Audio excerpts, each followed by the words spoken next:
నిన్న మా ఫ్రెండ్ నాతో ఒక మాట షేర్ చేసుకుంది. అండ్ అది మీతో కూడా షేర్ చేసుకుందామని ఈ వీడియో తీస్తున్నాను. తెలుసా, ఈ మధ్య నాకు చాలా హ్యాపీగా అనిపిస్తోంది అంది నాతోటి.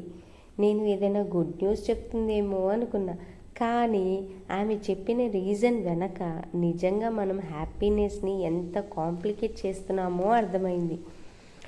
ఆమె ఏమనిందంటే, అంటే నా ఫ్రెండు, ఇప్పుడు నేను పెద్ద పెద్ద విషయాల్లో హ్యాపీనెస్ వెతకడం లేదు, అన్నీ మానేశాను.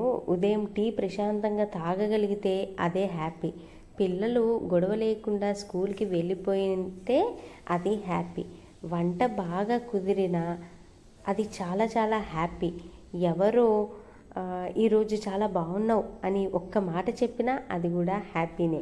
సాయంత్రం 5 నిమిషాలు బాల్కనీలో కూర్చొని గాలి పీల్చినా అది కూడా హ్యాపీనే.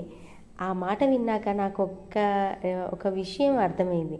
మనం హ్యాపీనెస్ అంటే కొత్త ఫోన్, పెద్ద ట్రిప్ లేదా చాలా డబ్బులు వచ్చినప్పుడే వస్తుంది అనుకుంటాం కదా. కానీ నిజానికి మన రోజు మొత్తం చిన్న చిన్న సంతోషాలతోనే నిండిపోయి ఉంటుంది. మనమే వాటిని పట్టించుకోం అంతే. అందుకే ఈరోజు ఒక చిన్న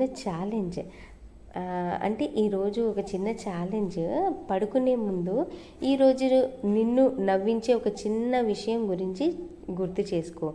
అది ఒక కప్పు కాఫీ అయినా ఉండొచ్చు, ఒక మంచి ఫోన్ కాల్ అయ్యి ఉండొచ్చు, లేదా ఎవరో నవ్వుతూ పలకరించిన క్షణమైనా అయ్యి ఉండొచ్చు.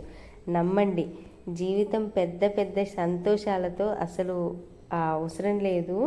రోజు జరిగే చిన్న చిన్న క్షణాలతోనే అందంగా ఉంటుంది.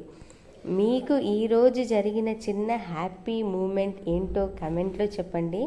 చదవడానికి నాకు కూడా చాలా హ్యాపీగా ఫీల్ అవుతాను. మళ్ళీ మరో వీడియోలో కలుద్దాం. బాయ్.